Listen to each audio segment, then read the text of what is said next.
Hi, everyone. Thank y'all for joining us for our Beef Brunch webinar this morning. I'm excited to introduce Dr. Marcelo Vedovatto. He is an assistant professor for beef cattle nutrition at the Dean Lee Research and Extension Center. Today, he's going to wrap up our fall 2024 series discussing mineral nutrition for grazing beef cattle. Marcelo, I will go ahead and turn it over to you, and you can start whenever you're ready. Thank you very much, Dr. Edwards. It's a pleasure to be here and talking about this subject. Most of my research training was in mineral nutrition, and we are conducting a few experiments here at LSU Ag Center related to mineral. And we'll be covering a few subjects today that I think are important for the Louisiana producers. Going to my slides. So what I intend to cover today is the main functions of the minerals. We have several minerals with several functions that we'll be talking in a few minutes. Then we'll be talking about mineral requirements. Then the main mineral deficiencies that probably we will find here in Louisiana forages. And then the forms and types of mineral supplementation that we could apply to beef cattle in our region. We will also be talking about some results that we have on our research here during my talk. So just to give you a brief overview of the minerals that are required for beef cattle, we have a list of macro minerals and trace minerals. So the macro minerals are required in greater concentration in the diet, normally in percentile of the diet, and the trace minerals are required in less or lower concentration in the diet, normally in ppm or in gram per kilogram of the diet. Just to highlight a few functions of each mineral, the mineral that's required in greater concentration in the diet is calcium. And there are reasons for that, mainly because calcium is part of the bones, so it supports bone development, also affects muscle function, nerve transmission. It will affect the fetal development, and also calcium is in the composition of the milk. So the requirement of calcium is highly affected by milk production. And the same occurs for phosphorus. So phosphorus is also part of the bone development, but is also essential for energy metabolism, cell function, and is very essential for growth, reproduction, and skeletal development. And is also required for milk production, as magnesium is. So magnesium is also part of is in the milk composition. But there are several functions for magnesium, like muscle contractions. It's part or is responsible for several enzyme activation, nerve function, and also supports fetal development and calving easy. Especially in Louisiana, we have problems, especially during the winter time, related to deficiency of magnesium. And there are one disturbance problem that is called grass tetany that's related to low magnesium absorption or metabolism. We have potassium that normally forages has a very high concentration of potassium in all world is very high. So normally we do not supplement potassium in our formulas, but is a very essential mineral. So it is responsible for the acid-base balance. It facilitates muscle function. It will influence feed intake, growth, and milk production. So there are a lot of functions for potassium too. And one mineral that is very deficient in our scenario and in several parts of the world is sodium. Sodium is responsible for regulates fluid balance, and is also responsible, or is there are several functions related to digestion. If we think that saliva contains sodium bicarbonate, and several enzymes related to digestion contains sodium, so it's a very essential mineral. And it affects the growth and also the reproduction of cattle. Sulfur is other macro mineral and is important for protein synthesis and is very important for rumen microbial function, especially bacteria reproduction, and as is part of the protein synthesis. It's an important mineral too, and deficiency of sulfur will cause poor growth and also poor hoof health. Related to the trace minerals, we have a list of trace minerals too. The cobalt is one that is normally deficient in our scenario, and the cobalt is very important for the rumen bacteria to produce this vitamin, that is vitamin B12. So normally when cobalt is deficient in the diet, we have problems with vitamin B12 deficiency because one is related to the other, and also affects the energy metabolism, red blood cell formation, and also affects growth, rumen function, and reproduction. Copper is other trace mineral, and copper is part of antioxidant enzymes, so it affects the antioxidant system. So indirectly, will affect the immune system of the animals too. And deficiency of copper normally is related with poor fertility and poor fetal development. So it's a very important mineral too. We have iodine, and iodine is important for thyroid hormone production, and it will regulate metabolism, growth, and also reproductive performance. Iron is a very important mineral. Normally, we don't have deficiencies of iron, especially because our soils here in Louisiana has a high concentration of iron. But it is very important, especially for oxygen transport in blood, also enzyme function, and deficiencies of iron normally is related with poor immune system. Manganese is a trace mineral that normally our forage here in Louisiana contains high magnesium, manganese, so normally we don't need provide manganese by supplement, but manganese is also very important for antioxidant enzymes production, especially superoxide dismutase, that manganese is part of this group of enzymes. And also deficiencies of manganese affect reproduction and health of cattle. We have selenium, and selenium is also part of antioxidant enzymes, mainly glutathione peroxidase. And so deficiencies of selenium will result in poor antioxidant system, and it will affect the immune system too.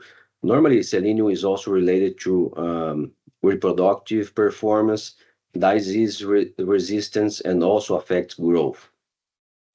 We have zinc that normally is deficient in our scenario here in Louisiana, is also vital for enzyme function, immune response, and also affect growth and reproduction. And we also have chromium. Chromium is a mineral that we don't have the requirement established yet, but we know that is a required mineral and is mainly related to glucose metabolism, mainly improving the insulin metabolism of cattle. And normally deficiencies of chromium or supplementation with chromium, we see improvement on growth, immune response, and is also related to low stress in animals. So it could affect the stress of the animals too. So supplementation with chromium normally result in less stress for animals. Just for us to see the requirements of each mineral, so I will be talking later about calcium and phosphorus, but here we have the magnesium, potassium, sodium, and sulfur that we have in percentile of the diet, and we see that most of these macro minerals we have requirements for growing and finishing, We have for cows, we have for gestation and early lactation, and here we have the maximum tolerable level. So it changes according to the group of animals, and it also happens with the trace minerals like cobalt, copper, iodine, iron, manganese, selenium, and zinc. So the nasing, that is the last um, requirement committee that established the requirements for beef cattle. It defined the requirements for these groups of um, animals. For calcium and phosphorus, as we have more research available, we were able to stratify the requirements according to the group of animals and also according to the average daily gain of the animals. Just to give you some information, for example, for a mature cow weighing 1,200 pounds of body weight, during the middle gestation and late gestation, the requirements of calcium and phosphorus are similar. But after calving, at the first 90 days of lactation, the requirements of phosphorus and of calcium and phosphorus increases because the milk production requires more calcium and phosphorus. For growing animals, if we had this example of weaned calves weighing 600 pounds, the average daily gain affects the requirement of calcium and phosphorus. We can see that the requirement increases as the average daily gain or the target average daily gain increases. So we need to adjust the amount of calcium and phosphorus according to the average daily gain of the animals. We don't have too much information for other minerals to be able to stratify by average daily gain, but probably it affects too. So we discussed a little bit about the functions of the minerals, focusing more here in Louisiana to try to understand which mineral is deficient for grazing animals in our state. It was published in 2013 from one group from Louisiana, a survey where they collected in several farms in all of our parish. They went to several farms and they collected blood, water, soil, forage, all these samples to evaluate the macro minerals on those animals and on all those samples that they collected. And the main results that they found, so for the concentration of calcium on forage, here we have the requirement for gestation, and here we have the requirement for early lactation. We see that our forages in all our regions, so that we have here, the concentration on forage, concentration of calcium on forage matches the requirement. So normally calcium that we have in our forage is enough to supply the requirement, and is similar for phosphorus. So here we have the requirement for gestation, and here early lactation. We see that only a few regions the forage doesn't have enough phosphorus to supply the requirement. So calcium and phosphorus, they are very important, but we are very fortunate that our forages contain a good amount of calcium and phosphorus, and those two minerals are not minerals that we need to supply in a very high concentration in our formulas. For magnesium, we see that the concentration of magnesium on forage is also high. So normally match the requirement for gestation or for lactation in all regions. And for potassium, here we have a problem because our forages contain a very high concentration of potassium. And the relation between potassium and magnesium is very important for the metabolism of the magnesium. So if we have a good concentration of magnesium, but we have a very high concentration of potassium, the potassium will impairs or will block the absorption, or most of the mineral, the magnesium concentration in the diet will not be absorbed because of this high concentration of potassium. And that's a problem that we have in our region. So it's really easy for us to have grass tetany in our cows because of this high concentration of potassium. This group also collected a blood sample of the animals in all these regions, and they see that our animals are very deficient on magnesium. So looks how interesting it is. So the concentration of magnesium in the forage is high, but the concentration in the blood is low, even with mineral supplementation is low. It shows that our mineral supplementation is not enough to supply the requirement, and that's the reason is because we have too much potassium in our forage. Sodium in most of the regions is deficient on sodium.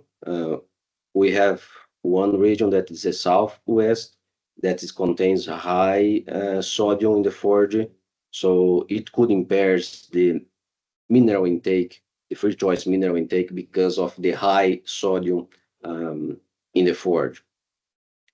Sulfur normally is above the requirement, so normally we don't have deficiencies of sulfur. We don't have a survey or a overall research on trace minerals that we could understand all the deficiencies on trace minerals. But in some samples that we collected in our research stations that we have in Louisiana, we see that normally in our research stations we have deficiencies of sodium, copper, zinc, and chromium. So I suppose that mainly in Louisiana we have deficiencies related to trace minerals, mainly zinc, chromium, and copper. Those three probably are the most deficient trace minerals that we have here. And only to return the subject of grass tetany, normally we use a ratio of potassium to magnesium. A safe ratio is below 4:1. So if we have a ratio of potassium to manganese below 4:1, normally the forage is safe or will not. The chance to have grass tetany is low. But for the forages that we have here in our research station, the ratio is above 7. So the risk to have grass tetany in our scenario is high. So we talk about the mineral functions, the mineral deficiencies that we have in Louisiana. Let's talk about the ways of supply these deficiencies that we have here on our grazing animals. So there are several forms or types of mineral supplements that we could use. I will focus only on 4 types. I'll be talking about blocks, free choice mineral supplementation, top dressed or mixed with concentrate, and about trace mineral injection. That is the subject that we have conducted more research. So talking about the first one, talking about blocks. So there are a lot of types of blocks available on market, and they are a good source of mineral to reduce labor. However, in most of the blocks that I look at that are available in Louisiana, something that I saw that paid my attention was that the target intake is very low for these blocks. So normally is below 1.5 ounces per animal per day. And this intake is not enough to supply, especially the macro minerals. So that's something that is not good about most of the blocks that we have available, because the target intake is very low. And I don't believe this target intake is enough to supply especially macro minerals requirements. So that's the main limitation that I saw on blocks available here. One recommendation, if you decided to use block, is never offer white salt in the same pasture, because the animals will consume the white salt and they will consume even less blocks if you do that. So if you intend to offer blocks, do not offer a free choice mineral, because it will affect the intake of the blocks. One other thing that we need to check before buy a block is the composition of the blocks and the mineral source that they use to make those blocks. For example, I found one mineral composition in one block that is sell in our region that I look at, and one thing that I didn't like was the sources that of mineral that they use it. So they use a lot of oxide sources, especially copper oxide, that contains very low absorption, and also in several blocks they include a high concentration of iron that we don't need here. And what's the problem to include minerals that our animals don't need? For example, including iron that is very high in our forges. So iron affects the absorption of copper that's deficient in our region. It will affect the concentration, the absorption of manganese, and also zinc that is deficient in our region. So a good mineral program, it maintains a balance. So it's really easy to think that as much more mineral a formula contains, that is better, and that's not the case. Because if we provide more minerals that what the animals are requiring, it will affect the absorption of others that are very important. So a good mineral formula is a very well balanced formula, and not with a high concentration of all minerals that we have. So related to the variety of minerals, there are also different sources of minerals that we could use. I only want to talk about three sources of minerals for we compare. So let's talk about sulfates, that are very common formula or type of mineral that we use for example, copper sulfate is a type of sulfate, zinc sulfate, manganese sulfate. We have the organics mineral, and we also have the hydroxy minerals. So the sulfates are the inorganic minerals. So they are attached to OH2 bond between the mineral and the other mineral. So normally the absorption of the sulfates is reasonable. It's not a very high, but it's not a very low. When we go to the organics mineral, so in this case, the mineral is attached to a carbon or a nitrogen compound. So when the digestive system absorb, for example, one amino acid that is attached to that mineral, it will absorb the mineral too. So normally the absorption of organics is higher compared to sulfates. And also the organic sources doesn't interact with others mineral, for example, impairing the absorption of other minerals. So it is a good alternative to use to increase the absorption and avoid interaction. The problem of the organic is the high price, and also they contain a very low concentration of the mineral. So we need to include a lot in the formula, and that increases the cost when we use organics. We also have the hydroxy sources. The hydroxy sources are a mineral that is bond with a hydroxyl ligand. So the main advantage of the hydroxy is that they do not interact with other minerals. Um, and it also contains a better absorption when we compare to sulfates. Um, it is a good product. It normally the cost compared to organics is low, and normally the concentration is higher compared to the organics, the mineral concentration compared to the organics. So we have available all these sources to choose.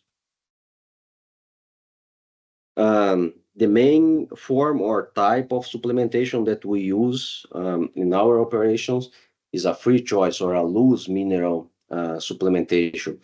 It's easy to supplement on pasture.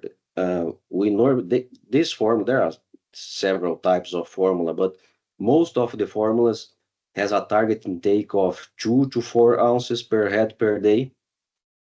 And some recommendations to have a more pattern intake is that we need allocate the mineral trough close to the water or close to the grazing areas. So it normally stimulated the intake of the animals.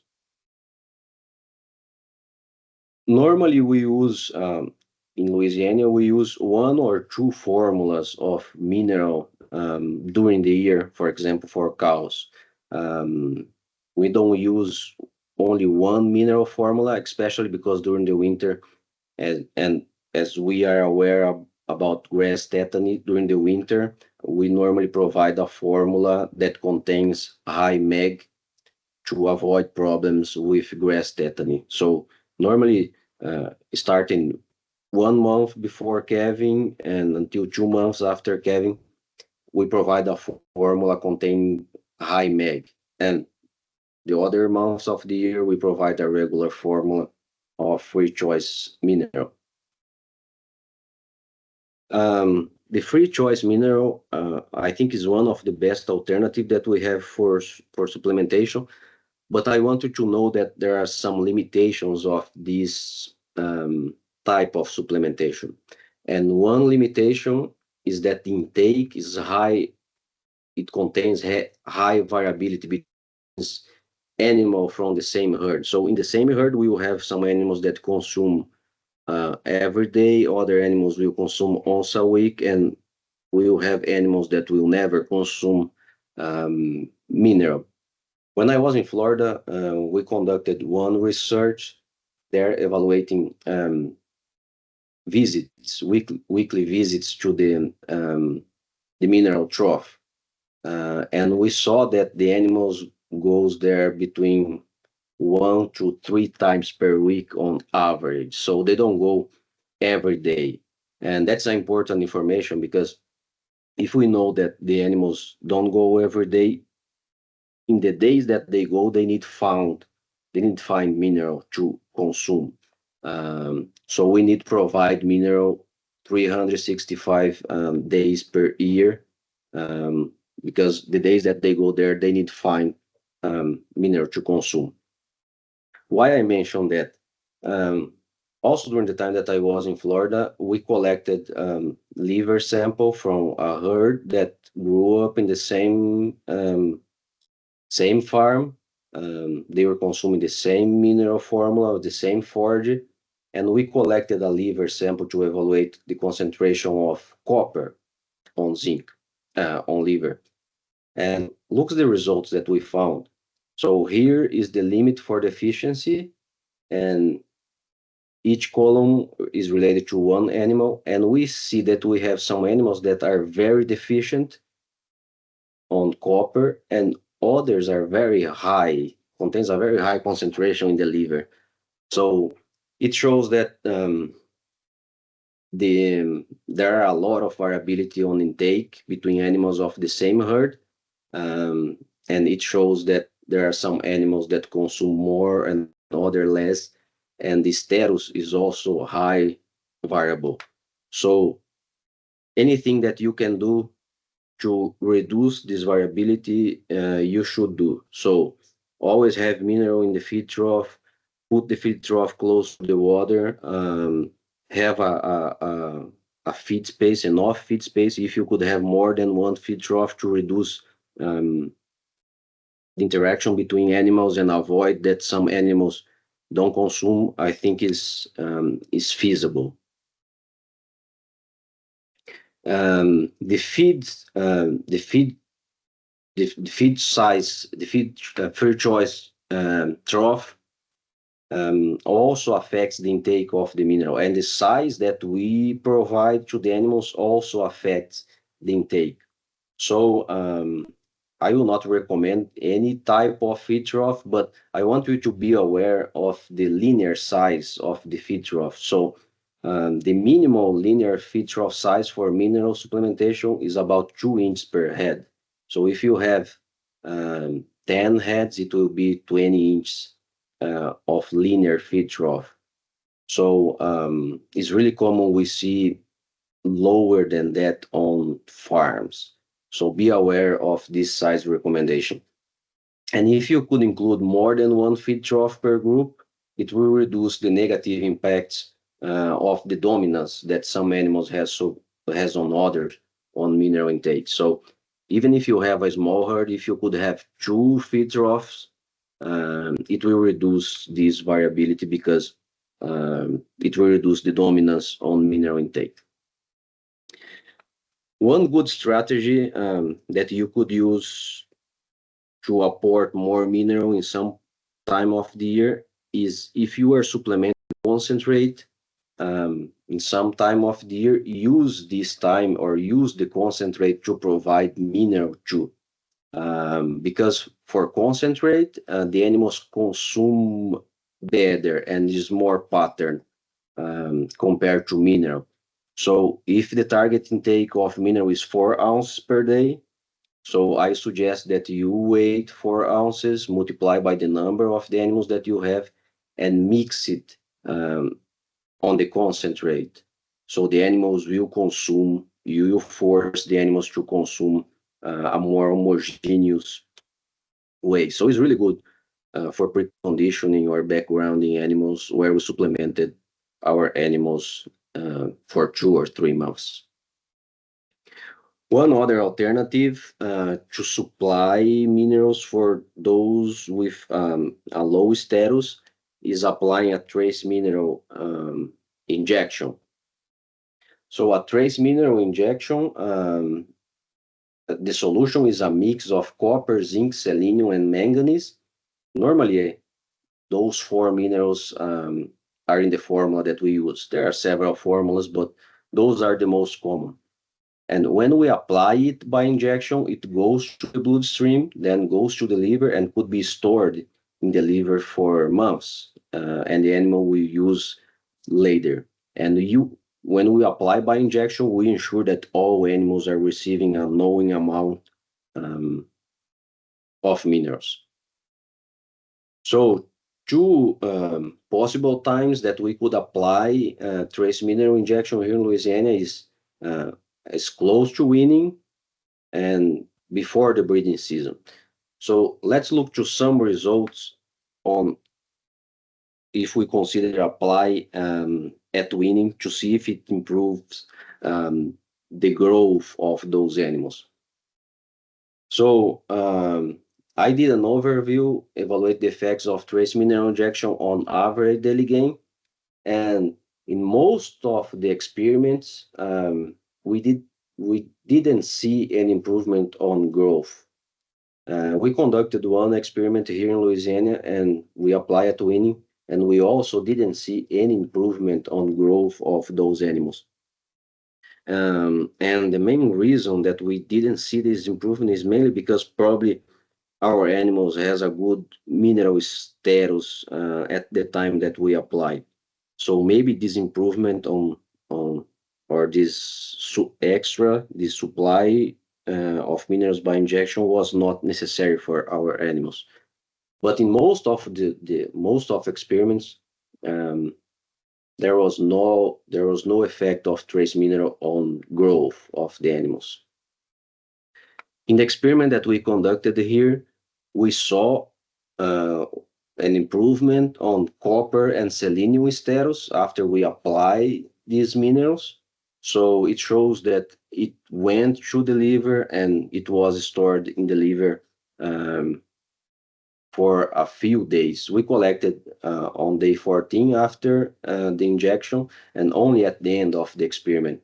So probably for a month, um, the concentration of copper and selenium was higher in the group that received the trace mineral injection.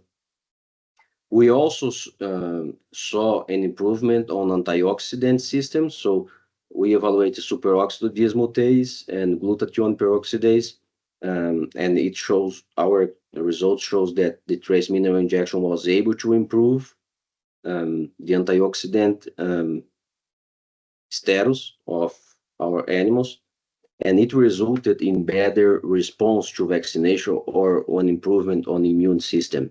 So when we started the experiment, we apply one vaccine against respiratory diseases, and we collected blood to dose the concentration of titers against the virus. And we saw that the animals that received a trace mineral injection, they responded better um, compared to the control group. So it shows that this trace mineral injection improved the immune system of the animals. So if you have a system with a lot of diseases, maybe this improvement on immune system will be really important, and it could even result in better growth. We have a very healthy system, so probably this improvement on immune system was not necessary for our animals. One other time that we could apply trace mineral injection is before the breeding season. So normally we recommend that you apply about 30 days before the start of the breeding season to try to improve the status and maybe the pregnancy rate of your animals. I did an overview on the effect of this injection on pregnancy rate, and the effects of on reproduction looks to be strongest compared to the effects on growth. So in several experiments, it improved the pregnancy rate compared to the control group. So in average, the injection increased about 5.3% the pregnancy rate. So is a really good increase that you could have applying this technology. One important result that we found is that this improvement on pregnancy rate only happened in cows with low body condition score. We are not able to explain it clearly why these injections only improve the pregnancy rate in cows with low body condition score, but it was repeated in 3 experiments that we conducted, and I believe that the animals that are presented a low body condition score also has a low trace mineral status. So according to our results, I would apply only in cows with low body condition score and not in cows with um, a high or a good body condition score. So maybe in a year that your cows are thinner, is a good strategy to apply before the breeding season. So going to the end, some main messages that I want to leave to you is that we need to read the labels and compare the products, especially looking to the sources that the company are using in the formulas that they are using, because there are a lot of difference on absorption according to the source. And you should use the mineral form that better fits in your operation. If blocks is the better because you have labor problems. Use blocks is better that do not use other mineral supplementation. So choose the mineral supplementation that fits in your scenario. You need to supply 365 days a year mineral to your animals. Minerals, we discussed the main functions, and it will affect growth, it will affect reproduction, it will affect the health of your herd. So you need to provide it every day to your animals. And if you decide to apply a trace mineral injection, apply in strategic times or groups. as we discussed it. So mainly before at the breeding season, if your cows are thinner or around weaning, if you suspect that your animals are deficient on trace minerals. So those are the main messages that I wanted to bring to you. And if you have any question, I will be happy to answer. Thank you. If you're on live now, if you have any questions, you can place them into the Q&A. If you're watching this recording, then you can email your questions to me or to Dr. Vedovatto. If you send them to me, I will get them to you. I think I had something pop in the Q&A, but it is currently trying to load. Marcelo, I don't know if you can click on the Q&A at top if you're able to see it. I'm not able to see. I'm sorry. I don't know if the internet's buffering or what, but it's just spinning. Okay. Let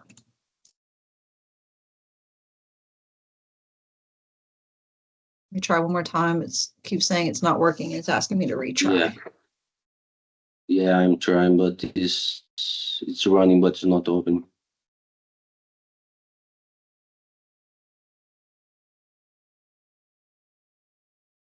I don't know why that feature is not working. Okay, I apologize. I'm so sorry. If you're online live and you submitted something into the Q&A, please. Oh wait, there it goes. Okay. So did you take blood samples before injection and measure trace minerals in blood to compare with body condition score and pregnancy rate after injection? Yeah, we apply before we collect, so we have a day zero to start the experiment. And we see that cows with low body condition score, they use faster the minerals compared to cows with a better body condition score. So probably because they are deficient or they are more deficient compared to cows with a better body condition score.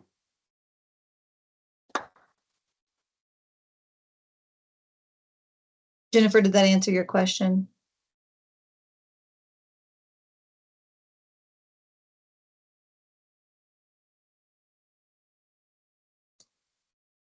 Still not sure why this is taking so long to load. Thank y'all again for joining us. If you have any additional questions or to follow up, again, please reach out to either one of us and we will help you with that. Dr. Vedovatto, thank you for joining us today. And we'll get this recording up on YouTube in the upcoming weeks. Thank you.